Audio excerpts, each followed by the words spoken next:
আচ্ছা, যারা অঞ্জলি দিচ্ছে না তাদের কথা ভেবে তো শুধু আমাদের অঞ্জলিটা আমরা বাদ দিতে পারি না ঠাকুর মশাই। কাজেই আমার মনে হয় ওদের জন্য আমাদের অঞ্জলিটা আটকে থাকা উচিত নয়। আমি তো ঠাকুরের কাছে চেয়েছি আমাদের বাড়িতে প্রতি বছর যেন এইভাবেই পুজো হয়, বাড়ির চিত্রটা যাতে একটু বদল ঘটে।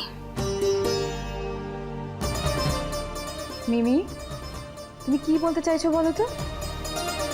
মা, আমি তো এমন কোনো কথা বলিনি যেটা বুঝতে তোমার অসুবিধা হয়। অত্রি, তুমি তোমার বউকে বলো যেন মুখ সামলে কথা বলে।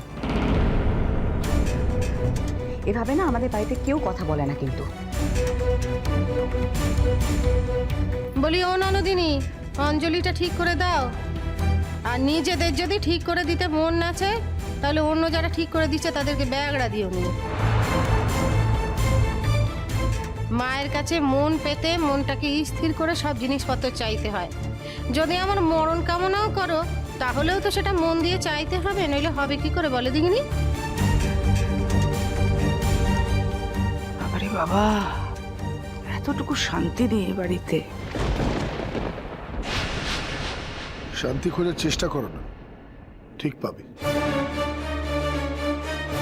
আমি তোমার সাথে কোনো কথাই বলছি না দেবজিৎ।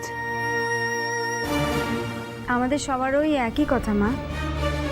আপনি জীবনে একবার অন্তত একটু শান্তি খোঁজার চেষ্টা করুন না, দেখবেন আপনার খুব ভালো লাগবে।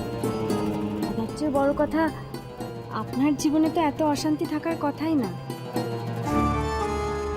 বাবার মতন একজন স্বামী আপনার কাছে আছে, এই মামুনির মতন একজন দিদি আছে আপনার কাছে,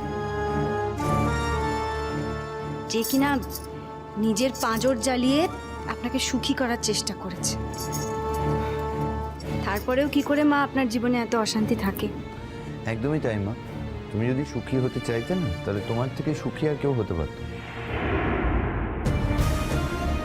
কিন্তু দুঃখ ওইটাই যে তুমি সুখী থাকতে চাও না। অসুখের সাথে থেকে থেকে এখন অসুখটাই তোমার একমাত্র সম্বল হয়ে গেছে।